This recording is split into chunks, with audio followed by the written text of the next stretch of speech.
Neighborhood Matching Fund. Grants are awarded to grassroots projects that build stronger communities, with an emphasis on projects led by impacting Black, Indigenous, and people of color BIPOC communities. To learn more about the Neighborhood Matching Fund or to see if your project meets the criteria, visit seattle.gov/neighborhoods/NMF. Greetings. This is your host, DJ Neftali, Rainier Avenue Radio World, the best DJ in the Seattle area. You can catch me every Monday at 8 p.m. on YouTube. Like I said, this is DJ Neftali, the best reggae in Seattle, Washington, the best radio station, Rainier Avenue Radio World. Come on, right? The beat of the Fox with nastiness is back on K-Fox Night Beat. Yo, what's the deal? It's the legendary Hall of Fame DJ Mixmaster Ice. UTFO. What's up? Who you thought this is? This is Sir Mix-a-Lot. And this is Terry Lewis. And I'm Grand Mixer GMS. What's up, y'all? This is DJ Third Degree. This is JJ Hudson from the High Children family. Sunday nights from 9 p.m. to 11 p.m. Pacific Standard Time. It's K-Fox Night Beat with DJ Nastiness. Bringing back the memories. Bringing back the memories. Bringing Seattle's hottest music. Bringing Seattle's hottest music. Rainier Avenue Radio World. That's right. Noise. Peace. Come on down to the Columbia City Theater for our spooky haunted theater. See the ghosts, ghouls, and get the fright of your year. October 19th, 26th, and 31st from noon to 6 p.m. Geared towards 11 years old and younger. Visit thecolumbiacitytheater.org for more info.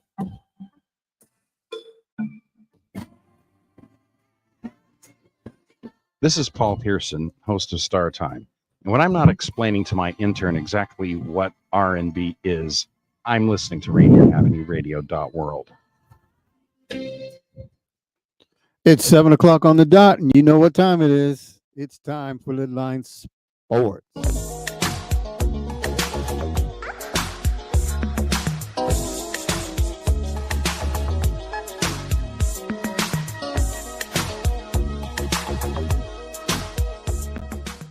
Welcome, everybody, to LidLine Sports right here on Rainier Avenue Radio World. I am your boy, Pep, and, of course, the man that takes no mess, Mr. O-T-I-S. What's happening, O? What up, Pepster?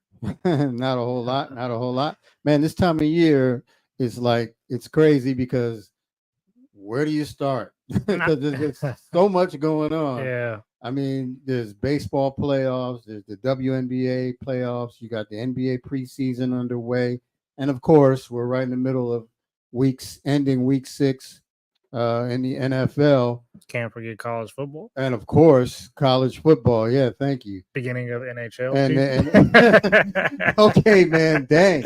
And then, of course, the MLS, if you want to get into that, yeah, the MLS is winding down. So, whoo, there's a lot going on. Where do you want to go first? Man, I guess since I actually got to sit down and watch the WNBA Finals, Game 2. Okay. We can start there. That's cool. I'm good with that. New York Liberty and the Minnesota Lynx, who, once again, like I said, I'll keep apologizing to them for when Pep said that they were finals contenders. I did not say their name. They are here in the finals now.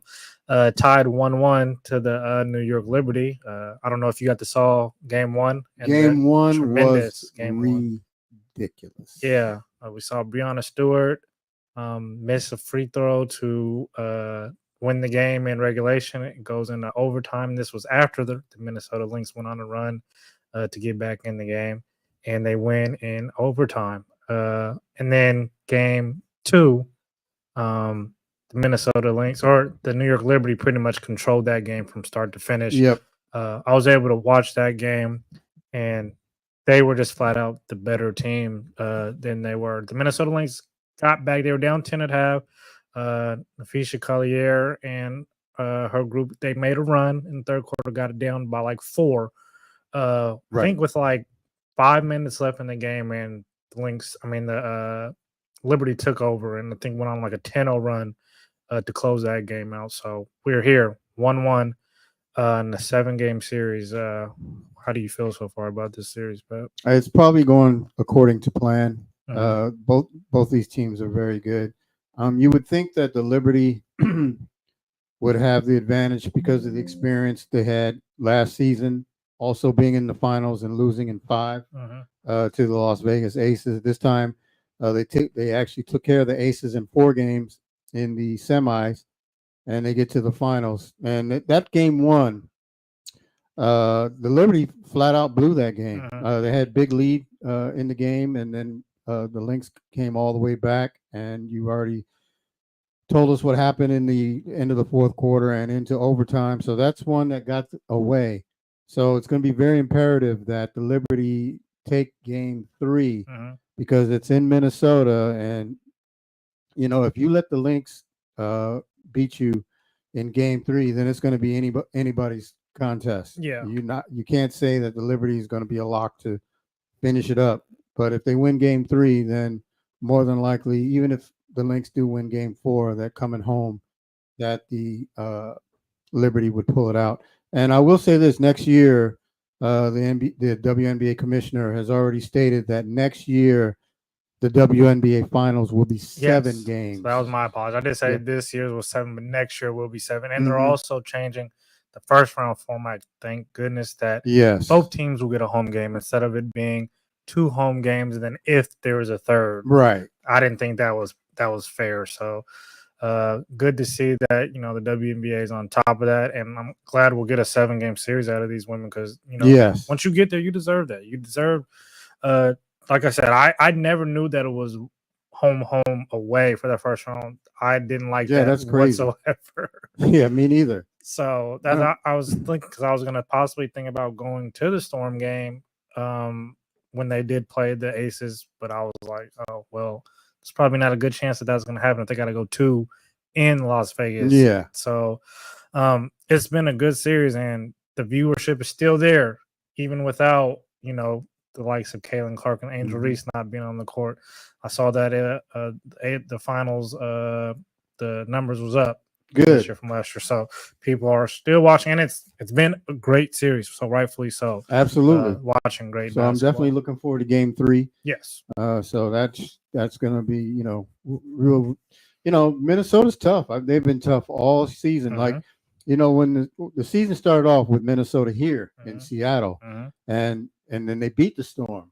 And I was like, whoa, wait a minute. You know, what the heck? Who hasn't been good for a while. Right. Yeah. And then Minnesota we played them again and got beat again. And I'm like, wait a minute, what's going on with this? Because, you know, I thought the Storm would be, you know, with Skylar and NECA, you know, I thought we was going to be holding it down, but we only beat them once. And they beat us like 3 or 4 times. So they're legit. You know what's crazy too, and one of the announcers that said it, you know, because I just spoke on how Minnesota Lynx weren't good for a solid stretch of time. A lot of that had to do with because probably the best Minnesota Lynx in franchise history, Maya Moore had first took hiatus, but then decided to retire, rightfully so, for a great reason on her cause. But just think, Pep, if she was still in this gap and possibly still there now. Whew. Selfishly, I wish she was. But, me too. Know, I know. But, you know, I get her. I understand why she decided to walk away. So, you know, definitely can't fault her for that. But it's good that the WNBA is getting some good recognition. They're getting some impact players. Yes. And now it looks like they're going to be solid. Also, they're going to have a new team. New franchise. Golden State Valkyries. We're going to be starting in a couple of years, I think. Yep. And I think Toronto also has a team, right? So I can't remember their name. I don't even know if they have one yet. Do they have a name yet? I don't know. That's a good question. Yeah. So Toronto and Golden State, which is Oakland, San Francisco Bay Area. So kudos to the WNBA for all of that. They're still looking for ideas. So if you got one, Pep, you know, throw one out to that Toronto fan base for them. Okay. About, I don't know. Yeah. Good one. All Raptor. Right. What would be next to a Raptor? Similar to a Raptor. Maybe go off from the Raptor thing. I know a lot of these teams, the WNBA team, they kind of have a similar nickname to the NBA. The Dinos? I don't know. We'll come back to that. Yeah. Yes. Don't hold your breath, but we'll come back to that. I guess quick NBA. Get Sure, it out the sure. way since we're Yes. on WNBA. Yes. We had the Hall of Fame ceremony on Sunday. I don't know if Right. you got to pick that. Vince Carter. Vince Carter was one of the names. I'm missing the other. Hey, you know what? Vince is the only one I saw on on Facebook. Was no, not Michael Cooper. I know it was an old LA Laker though. That was one, but Vince Carter, Chauncey Billups was another. Oh name. yeah, Chauncey. That's right. But I think Vince Carter was one of the bigger player names that said, and rightfully so. Great Hall of Fame career, in my opinion. I know a lot of people had a question mark on his career, but I think it was the younger group, which is funny to hear me say that, Pep. But his resume is rightfully so dotted down as a Hall of Fame career. Other than that, the NBA preseason's on the way.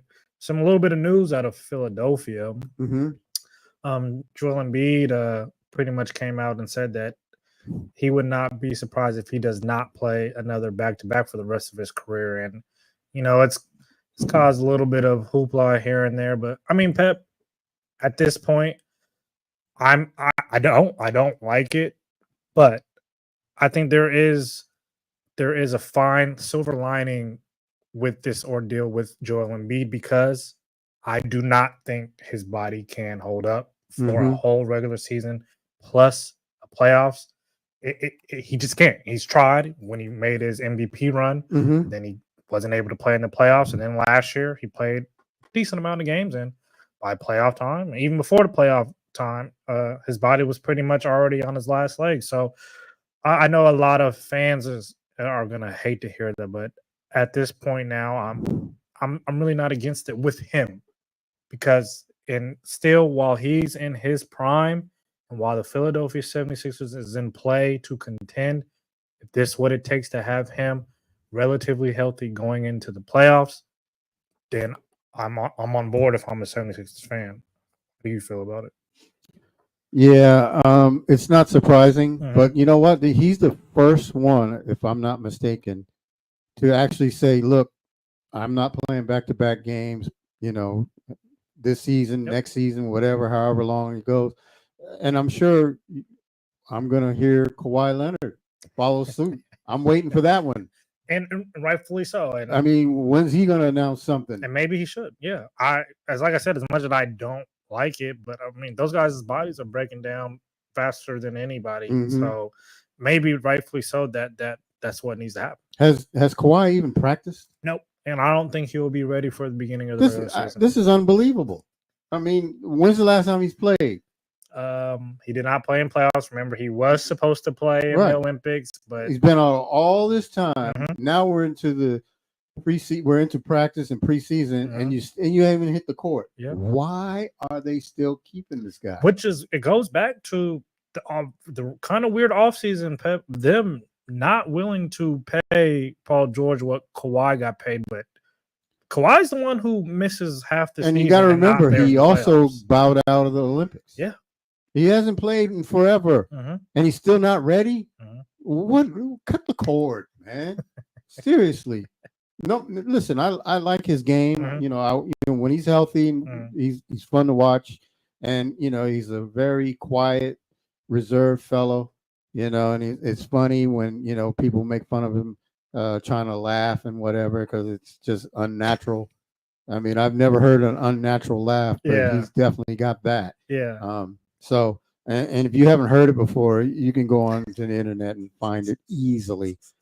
It's ridiculous. Turn your volume down, or turn it up if you get the full effect. I mean, you talk about a fake laugh. It's the worst laugh you probably ever heard in your life if you haven't heard it yet. But anyway, it's like, then you got the load management type deal. Yeah. So now Embiid is saying, all right, I'm telling you right now, I'm not playing back-to-backs. Yeah. And then, Kawhi can't even get on the court.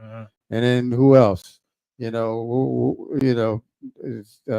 I know there's some players returning, like we'll have Lonzo Ball playing for the first time in 2 years on Wednesday. John Morant has returned. We saw Klay Thompson in a new uniform in Dallas. I don't know, Pep. only thing that I feel so bad is for NFL players because they're the ones who, don't get a lot of these fully guaranteed contracts and putting, their bodies on the line when they do step on the court. While you do have NBA players who kind of take it easy on themselves. I think Luka Doncic, I think he frustrates me sometimes because he's young and he has these tendencies of sometimes missing back-to-backs and, these knick-knack injuries, and a lot of it for him, in my opinion, is to do with him just not taking the greatest care of his body. And I had this talk. I just don't think it's fair to, the fans who get to miss out on watching these guys play when it's not serious enough injuries. Yeah, And I can't stand that. Yeah. You go to Memphis, right? You're LeBron. You go to Memphis. You say, you know what? I'm not playing. Yeah. Like what? I mean, these people played all kind of tickets. They looked on the schedule and see the Lakers coming to town. Oh, I want to go see LeBron, and he ain't playing. Did you see? Come on, I man. thought this was kind of asinine, even coming from LeBron James. So they played a preseason game in Milwaukee. Yes, and he kind of had the nerve to tweet a couple days before, "Why are we flying all the way to Milwaukee for one preseason?" I'm just like, are you really? He doesn't even have to say that. Yeah, all he that's has to, my thing. Listen, he's been in the league 20 years, right? All he had to say to his to the front office, hey, look, y'all going to Milwaukee. I'm not going. And if he would have kept that to the back, and I'm gonna stay here. I'm gonna stay here in La La Land and get some rehab or just chill out. Let Bronny and the cats go up there and do their thing. I agree with you because at the end of the day, yes, you are 40. This is a game that doesn't mean much, but to see that publicly tweeted, for the fans to see that, and maybe some of the fans who possibly, even though it's just a preseason game, are coming to watch you play in Milwaukee, and this.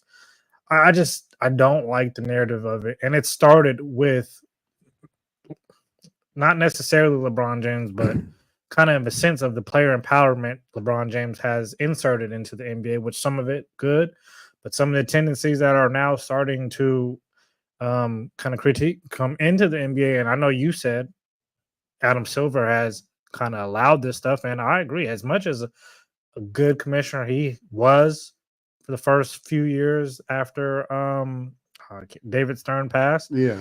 I think he has allowed way too much player empowerment from these players. And now you kind of see owners trying to get it back through this whole players asking for trades and basically saying, I want to go here. Now you've seen a lot of teams kind of like, no, I'm going to make sure that I protect my franchise first before just going to where you want to go. And you kind of see teams now overpaying for some of these guys, but it's getting a little out of hand. But hey, player retire. That's the way I look at it. But you know where you're sitting at. Yes, that's Kawhi. Oh, you gotta do that one more time, Daniel.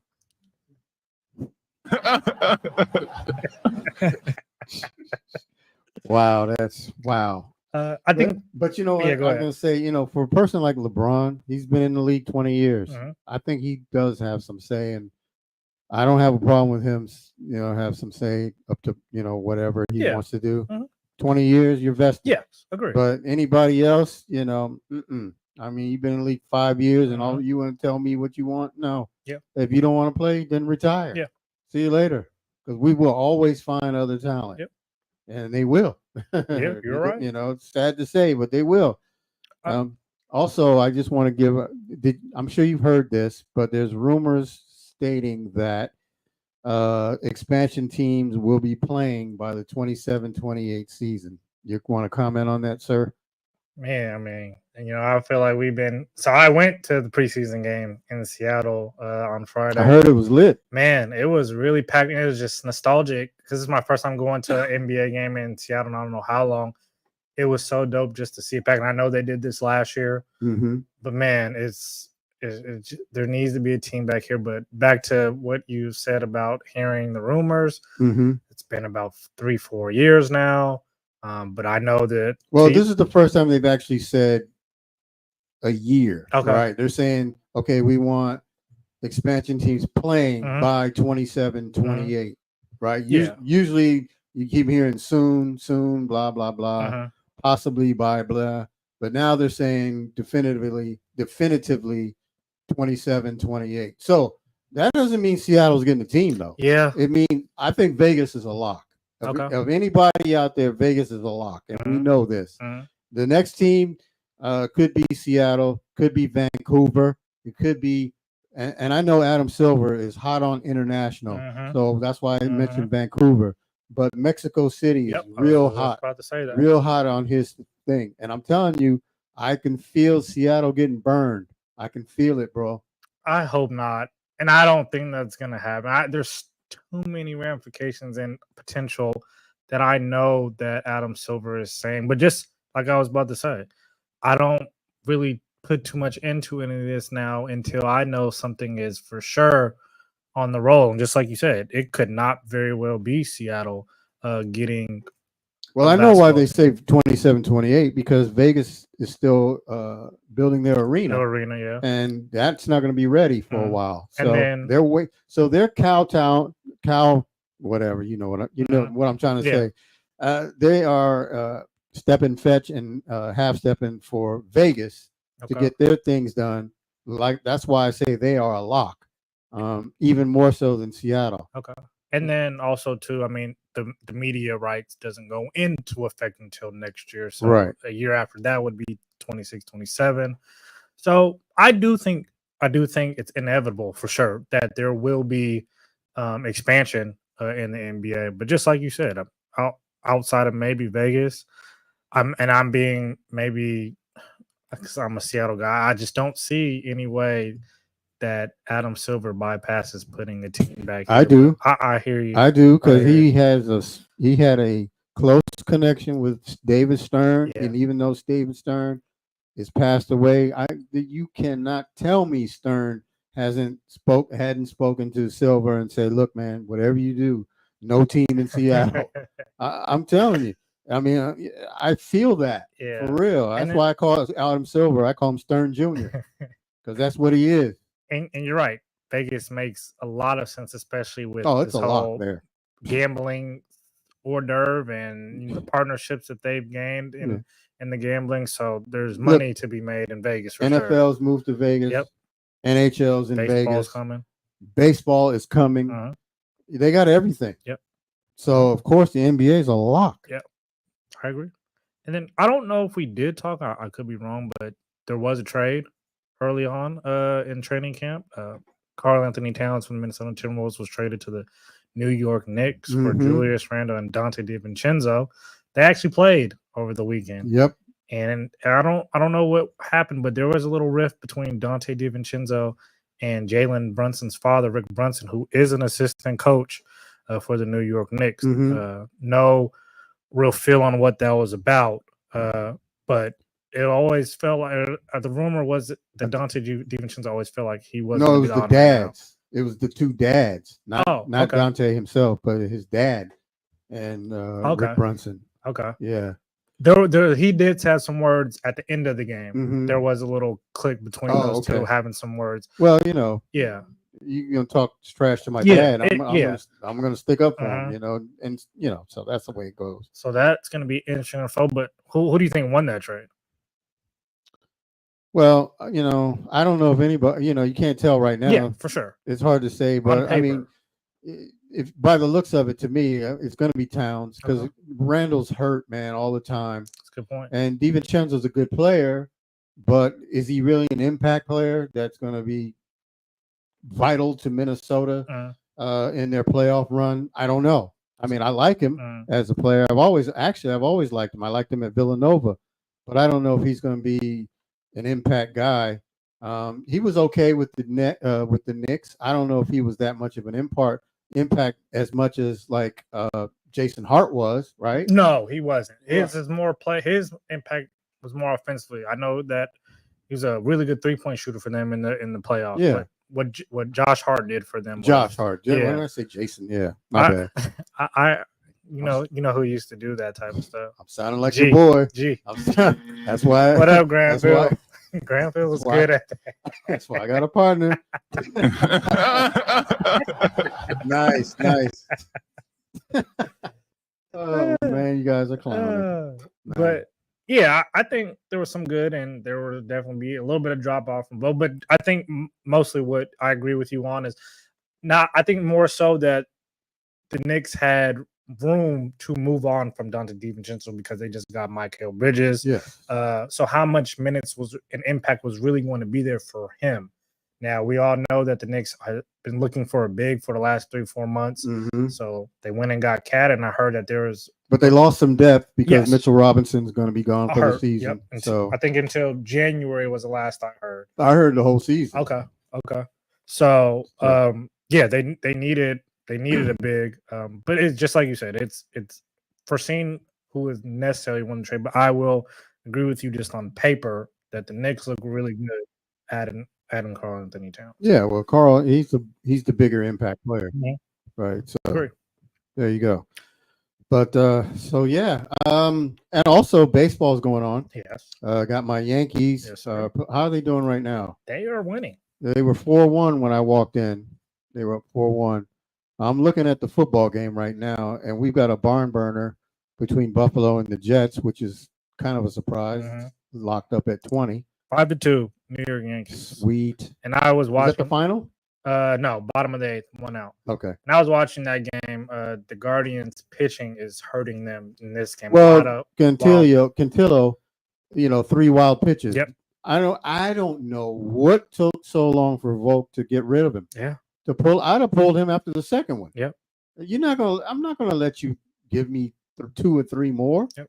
Are you kidding me? Even Alex Cobb, who started for the Guardians, he walked 3 batters. So nerves, yes, maybe? absolutely, Okay. especially on Cantillo's part, for sure. And you could tell he was awestruck. He had no business being in that stadium, So, but oh well. Carlos Rodon, 6 strong innings, 9 Yes. strikeouts. I'm hoping that I'm praying to the baseball gods that we get what we want in the World Series, and we get the Dodgers and the Yankees. At this point now, since some of our teams who we thought maybe were going to make it, they're not here now. So I'm asking for the Dodgers and the Yankees. Okay. It's been a while, I think, since we've gotten a marquee matchup. Yeah, Mhm. I'm rooting for the Mets because, like I said, I will take that too as a marquee matchup. yeah, I'll take that too. I'm rooting for the Mets because it's kind of like I lived back there for many years. I'm not mad at that. So I followed them and the Yankees. The Yankees are always number one here, but I wouldn't mind seeing another Subway. But of course, the most intriguing would be the Dodgers and the Yankees. Agree. And the Yankees beat down of the Dodgers would be so epic. I would love that so much. Well, the Dodgers definitely beat up on the Padres? Mets. They beat up on the Mets game 1, but the Mets came and turned that back around today, putting up some early runs against the Dodgers, who did the same thing to them on Sunday. So that series is now tied up 1-1. And you're right. I as much as I would like to see the Dodgers, I think we both agreed that as the Mets being one of the hottest teams, that we both said that we could see them making the World Series. So I'm in a toss-up of who's going to win that series. Yeah, but definitely. I do think the Yankees will beat the Guardians. Yes, I also believe that.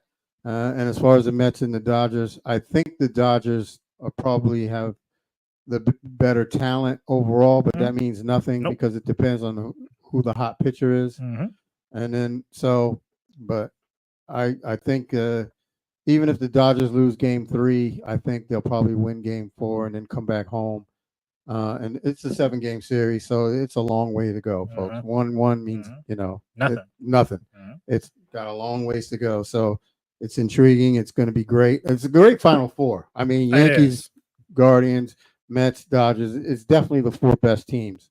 You could say the Phillies should have been in there, but they're not. We know how they played at the end of the season. Yeah, so. They're not, and it's the Mets took care of that. So.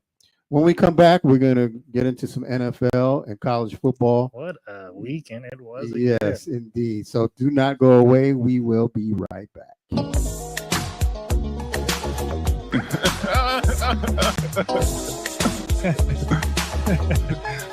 He's right there. Yeah, the boss, there you go. You're listening to Rainier Avenue Radio World. Check us out on social media. Facebook and Instagram, Rainier Avenue Radio World, and on Twitter at Rainier Ave Radio. Hurry up, honey. We're going to be late. Are we going to the haunted house? What haunted house? At the Columbia City Theater. The whole building is being turned into a haunted house. There's going to be a haunted tour where we hear tales about the theater, and we might even be able to see a real ghost. And what time does it open? I read it's on the 19th, 26th, and 31st from noon to 6 p.m. Can we go, please? Okay. You want to really go? Then let's do it. This is Big Poppy, host of Jazz from the Cabinets.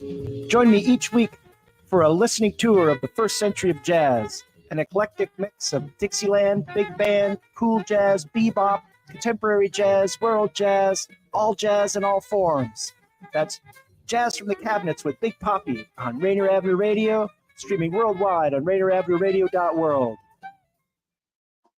Hey, community, listen to New Hope Missionary Baptist Church every Sunday, 10:45 a.m. We invite you to get up and call a friend and tell them that New Hope is on live. This is the day that the Lord has made. Let us rejoice and be glad in it. And now, our pastor, the Reverend Dr. Robert L. Jeffrey Sr. Everybody clap your hand, come on. Listen to New Hope Missionary Baptist Church every Sunday, 10:45 a.m. South Seattle. It's time to talk about a growing crisis. Fentanyl is affecting our community, and we need to be informed. Join us for a fentanyl education and awareness town hall. Your chance to learn, share, and take action. On Saturday, November 2nd, from 11 a.m. to 1 p.m., come to the Columbia City Theater for this crucial event. We'll have expert panel discussions, powerful presentations, and real-life testimonials from those who've been impacted. Whether you're a parent, a young person, or a concerned neighbor, your voice matters. This is your chance to ask questions, get the facts, and learn how to protect yourself and your loved ones from this deadly epidemic. Can't make it in person? No problem. We'll be broadcasting live on Rainier Avenue Radio.world, so you can tune in wherever you are. This event is open to the public and free for everyone. Mark your calendar. Saturday, November 2nd, from 11 a.m. to 1 p.m. at Columbia City Theater. Let's work together to keep our community safe. Visit ColumbiaCityTheater.org for more information. Your voice, your community, your future. You are listening to Rainier Avenue Radio, your community radio station.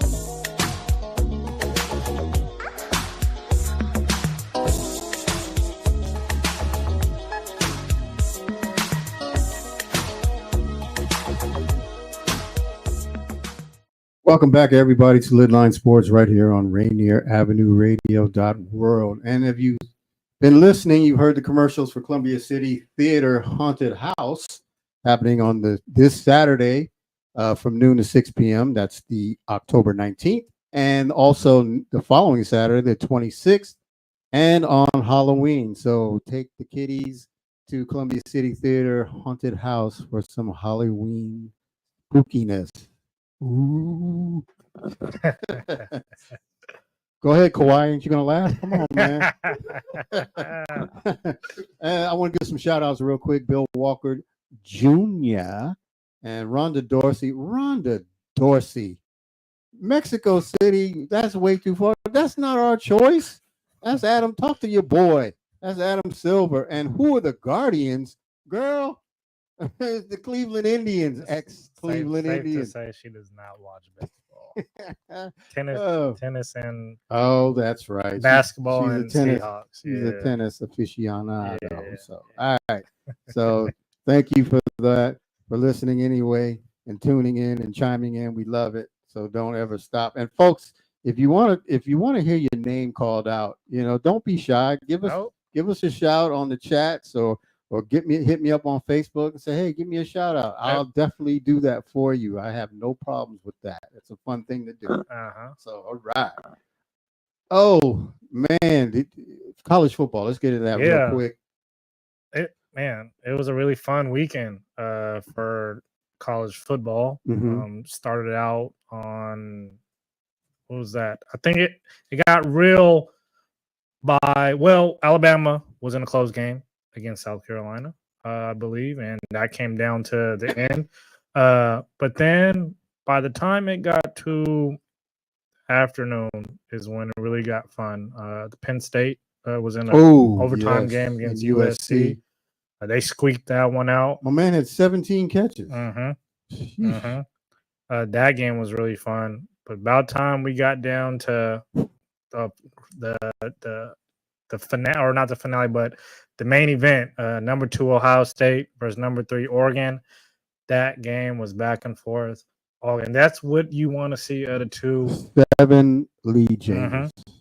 Crazy. And it came down to the last couple minutes of the game, man. But what the heck was Will Howard thinking on that last play? Yeah. Dude, what are you doing? Yeah. How are you going to run and then slide? The game's over, dude. Yeah. Come on, man. Yep. Gotta get out of bounds. So Oregon was able to squeak that one out. Yep. Go ahead, Pat. Do you got anything else to say about that game? Well, unfortunately, Oregon had a player that spit on another guy. That was terrible. Yeah.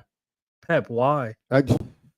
We asked the same question, bro. Like, And- what are you doing? First of all, that's the ultimate disrespectful. Shout out to the Ohio State player not responding back Not to at that. all, right? Because on anywhere in the streets, that we take it up a couple notch with the spit to the face. You can't do that. No. But in this magnitude, I don't care what game it is or out the game or whatever. What are you caught? I don't have words to say. It's speechless. Because I thought maybe it was an accident or it looked like a spit, but once you saw the replay, Yeah. he purposely spit in Most the kid's definitely. face. Yeah. And to do that on, that playing field, Cameras cameras everywhere. Um, Angles and all this. Yeah, come on, man. my opinion, if I'm the coach, Suspend him. he's suspended. Yeah. For sure. Absolutely. Because like I said, it's never not one person's fault why you lose the game. Mhm. But as a starter, you put your defense in a hole, being missing the rest of the game. And it's just not what the school and hopefully that football team stands for. No, nobody does. So Not even in life. Exactly. I mean, Yeah. even when you're fighting somebody, that's the ultimate Yeah. no. Agree. I'll hit your head over the head with a brick before I spit on Yo, you. you're right. Yes.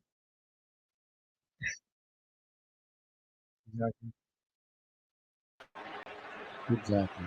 You're such a valuable game force. Yep, my guy Noah Eagle, Iron Eagle's son, does a great job on the broadcast for NBC. Yeah, it's inexcusable. And luckily for Ohio State, they did drop a game, but we're not now.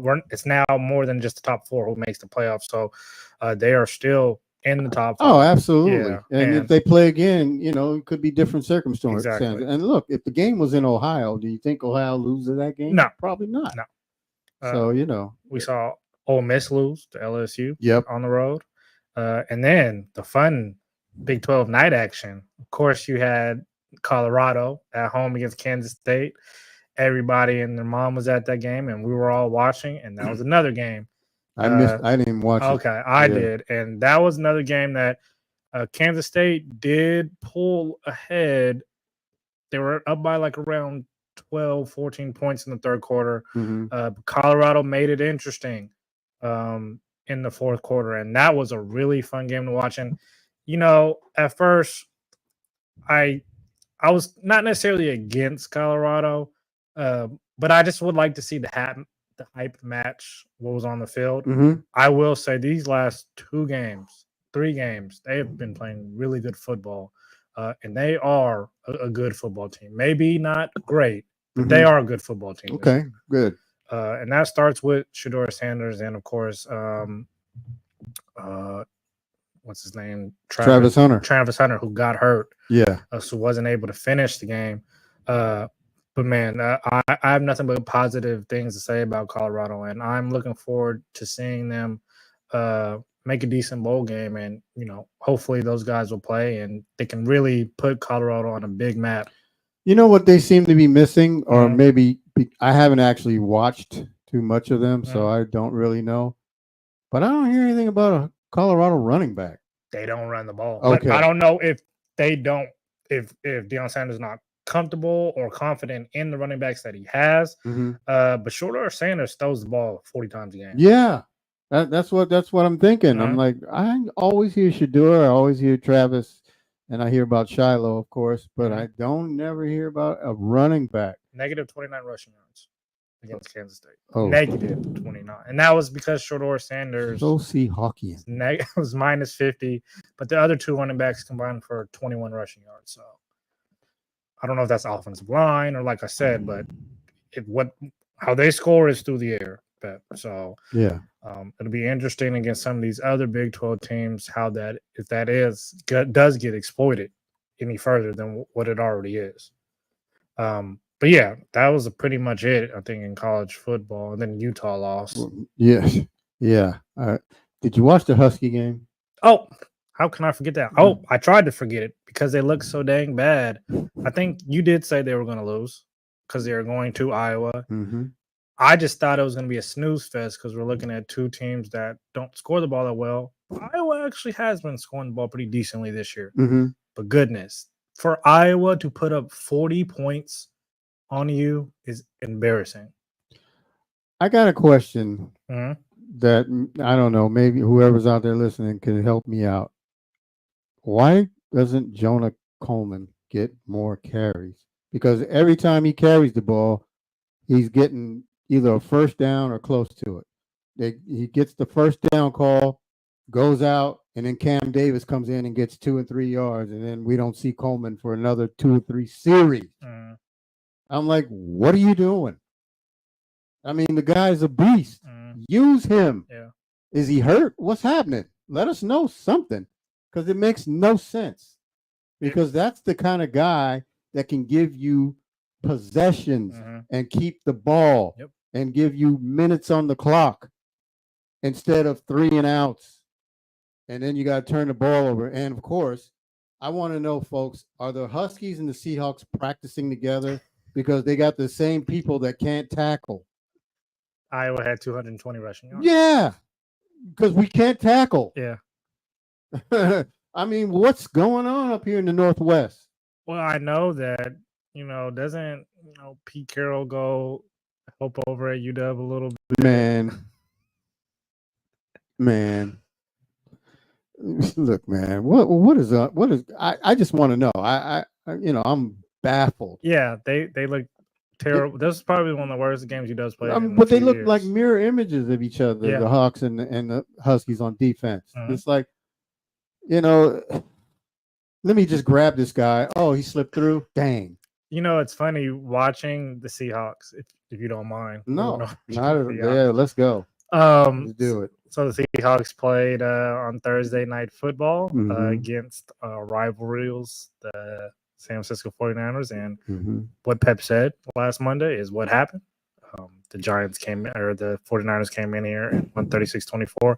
But I was watching that game and I was thinking of what you were saying about how bad the tackling has been.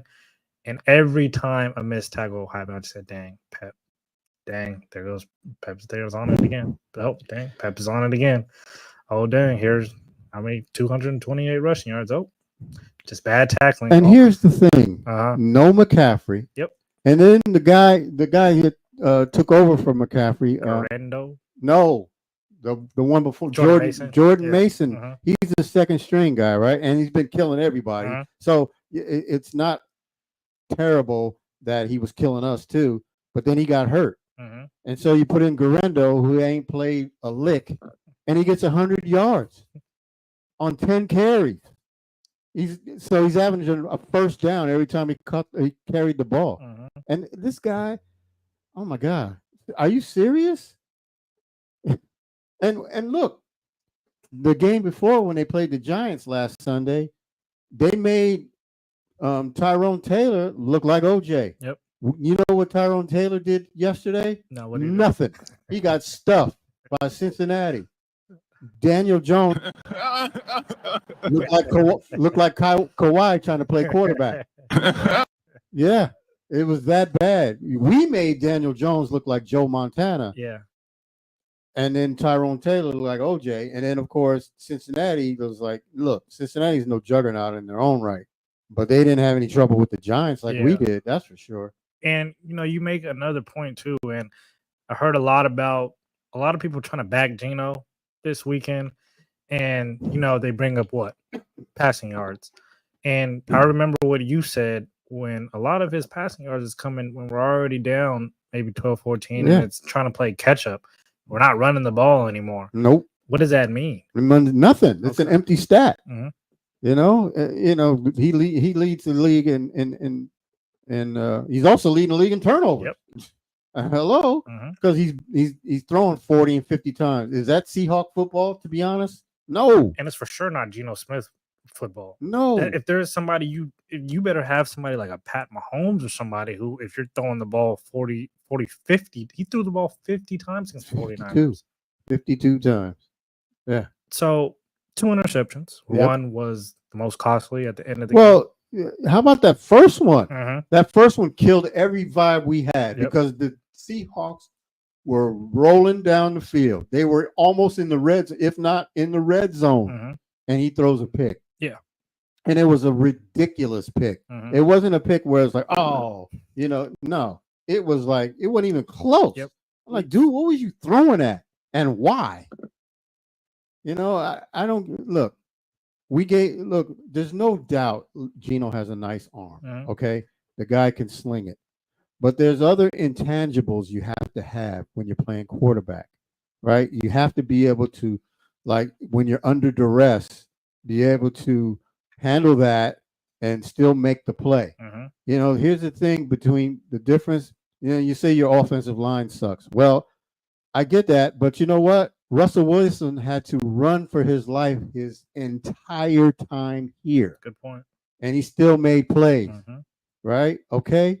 And of course, he got us to the Super Bowl, even though it was basically built off the defense, but still, hey, look, did he not make plays? Yep, he did. Ask Green Bay Packers if Russell Wilson made plays, okay? So I'm not trying to hear that excuse as the offensive line. Half the NFL has problems with the offensive line. Every single quarterback, even Pat Mahomes, gets under duress. Good point. That's part of the job. No quarterback is going to sit there and have a cup of coffee and sling it all night. No, this is the NFL. Yes, you could do that. You might be able to do that in high school and college, and maybe in the CFL because that field is huge. But in the NFL, that is not the norm. You've got 2 seconds as your average quarterback to get rid of the ball. You can't sit back there and drink coffee and look at your options. It doesn't work that way. Everybody's under duress. That's why the quarterback in the NFL is the toughest job in sports. I'm not trying to hear that 90-mile-an-hour baseball stuff because there's too many guys that can do that. Nowadays, even in minor leagues, they're throwing 90 and hitting. So I don't want to hear it. It's the quarterback. And I'm talking the top 10 quarterback has it even tougher. Man, I don't understand why people don't understand that. So Geno has to find a way to be able to handle duress because it's going to be all season long. That they're not getting the O-line fixed in the next game or two. It ain't happening.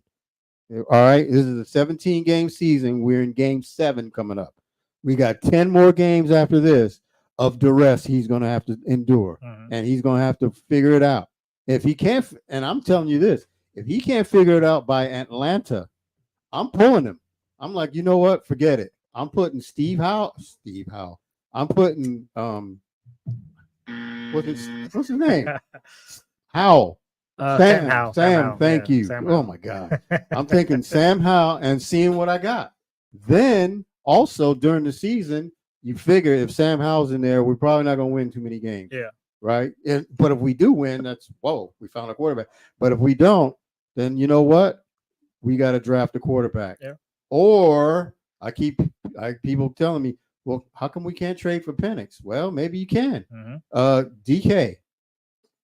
Trade DK to Penix, to Atlanta for Penix, and there's an and because DK is a proven commodity. Yeah. And Kyle Pitts because they're not using Kyle Pitts hardly at all in Atlanta, not correctly anyway. I'll take him or Drake London, but I don't see that happening. So you got to I love Terry McLaurin, but now that Washington's doing well, Terry Washington's not going to want DK for Terry McLaurin. That's not going to happen. No.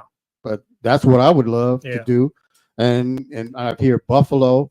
Well, if you're going to send DK to Buffalo, then you got to give me back Keon Coleman and Khalil Shakur, because I want two of them back for him. So you don't want to do that, but that's what it's going to take for me. And the Seahawks did make a deal today. Okay. They picked up a defensive tackle from Jacksonville, Roy. What's his name? I had it in my head and I forgot it. But anyway, they picked up a defensive tackle from Jacksonville. Roy Robinson Harris. Yes. He got a sack on Sunday on Caleb. Okay. So he might be a decent pickup, but it's depth. It's not like somebody's going to be coming in here and be Myles Garrett. Yeah. Oh, that's another guy that I'd love to get, because Cleveland's definitely wasting him. Yeah. So send DK to Cleveland. Yeah. DK, maybe somebody else, and let's bring back Myles Garrett. I mean, if you want to make some trades, right? And trades are hard to do in the NFL. It's very tough. But look, Geno's on a short leash for me. I'm afraid we'll be down 3-4 by Sunday afternoon. 3-4, 3-5 Buffalo. Oh, no. Play the Rams after that. 3-6. After that they play the Niners again. 3-7. Yeah, it can happen like that in a blink of an eye, Pep. It's gonna happen like that. Sheesh. Unless, listen, if they surprise us and beat Atlanta, then I'm like, okay, yeah, they got some chances against maybe the Rams and Cardinals because they're sprinkled in on there. Yeah. But I'm telling you, by the time we see the Niners again, after the Niners beat us again, 3-7. Yeah, I mean, I'm afraid for the running game for Atlanta against us. So now on the road, I mean, they got two studs. Yeah, and how do we handle two studs in Detroit? We can't even handle one stud in the Giants. Yeah, and he ain't even a stud. Yep. And of course, we saw what San Francisco did to us with a third string practice squad guy gets 100 yards. I mean, come on. Yeah. So what makes people think that they're going to go down to Atlanta and do something? Kirk Cousins is going to slice us up. Especially with the running game he has, then play action. It's over. Yeah. It's already 7-0. Yeah. Sheesh. And I wanted to give you some flowers for the rest of the NFL week. Your fraud list was spot on after seeing this weekend. For the most part, it went according to plan, but you're right. Your frauds, they looked like frauds this weekend. I think did you have Cincinnati on there? No, because you know what? Yes, I did. Okay. I had them and Cleveland together. Yes. They're basically the whole state of Ohio. And I won't count Cincinnati because they played the Giants, but win is a win, especially on the road. Yeah. But even, I think you did say the Eagles. Yeah. You said they're in Cincinnati. Oh, yeah. They looked atrocious against the Browns. They tried to lose to another fraud. Exactly. So you're spot on there. I know you called on early on. I thought the Saints might be decent this year, but we can scratch that. You said it about the Seahawks early on. We can scratch that now. You called. Well, actually, I think you said it early on, but the Cowboys are for sure big frauds. Yeah. They're not even frauds anymore. They are who we thought they were. And I like it. And I've never seen such of a big of a franchise in any sport that tries to compete be such a laughable team as being on such of a big stage, Pep. I mean, I think the last time was, I guess, maybe the Lakers, but I don't think they were competing. But I will say Kobe's final years, they were really bad. But outside of that, I mean, I guess the Knicks had their stretch run, but there wasn't a lot of loud talk coming from their fandom and over in Cowboys territory. Well, here's the problem with the Cowboys. Mm-hmm. The Cowboys like to let you know they're America's team all the time. Mm-hmm. We them boys. After every win, it's like, how about them Cowboys? Whatever. And it's like, no other fan base or no other team does this. No. Not even the Chiefs, who has every right to, be Chiefs Kingdom and beat it in your head. But they don't, right? But the Cowboys ain't won nothing since the 90s, but they beat it in your head that we're America's team. I don't think so. That those days are over. Yeah. Right. And we know the reason they got that moniker is because like every Thanksgiving they're on TV, you know. And the Detroit, even though they're always on TV on Thanksgiving, they're always lost.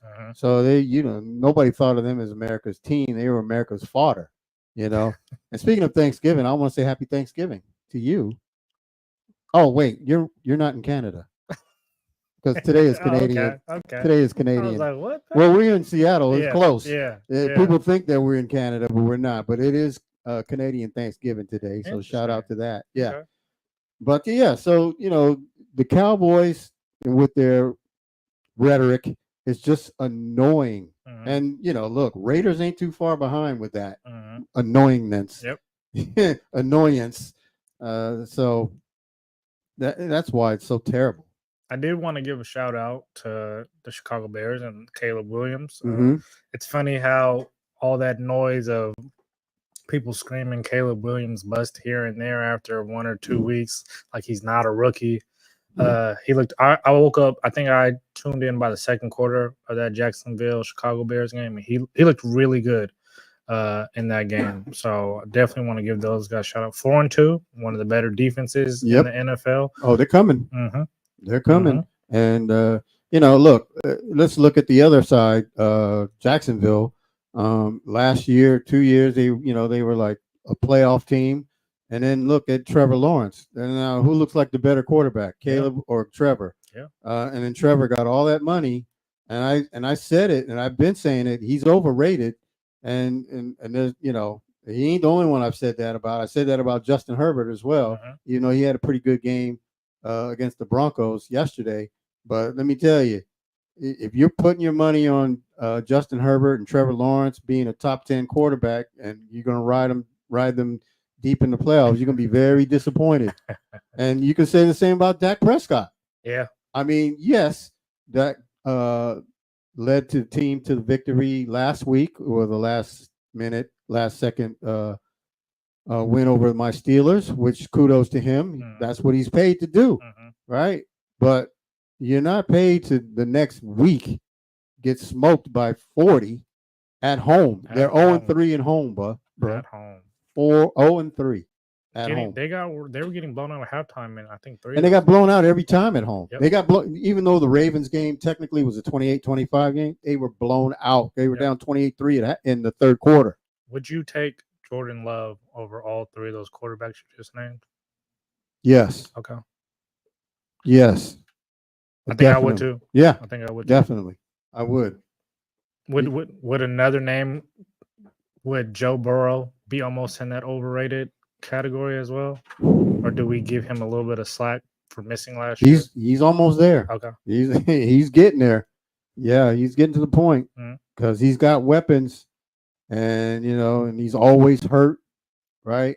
And so to me, you know, I don't care if you're healthy or hurt. If you're always hurt, then you're overrated. Yeah. Because you're not there performing, right? And if you're always getting hurt, that's sometimes it's your fault. Sometimes it might be not of your doing. But if you're not there to perform and you're making $60 million a year, then I can't count on you.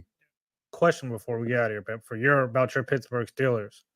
Justin Fields remained the starter. Russell Wilson was healthy last Sunday. You're okay with that? I'm okay with it. I mean, because they're winning. They're 4-2. Yep. I mean, look, and he's not terrible, right? He's not blowing the game. So you know, if Dallas doesn't come back, they're 5-1. You know, if ands and buts were, you know, this and that and the other, but anyway, they're 4-2. I'm not pulling them unless he's like throwing the ball away and fumbling and carrying on and making stupid decisions. But Russ is there for my will we take this safety valve? Will we take this game by game or no? He's my starter. Okay. Justin Fields is my starter until he's not. That's just the way it works. I agree. Yeah. Great show, Jeff. Man, yeah. Great show. Yeah, man. All right. So hey, look, no show next week unless O wants to be here by himself. I don't know, but I will be out of town. I will be in La La Land, so no show next. La La Land. Yeah, me and Kawhi are gonna be laughing it up down in LA. So I'll see you in 2 weeks. Thank you for listening. Holla.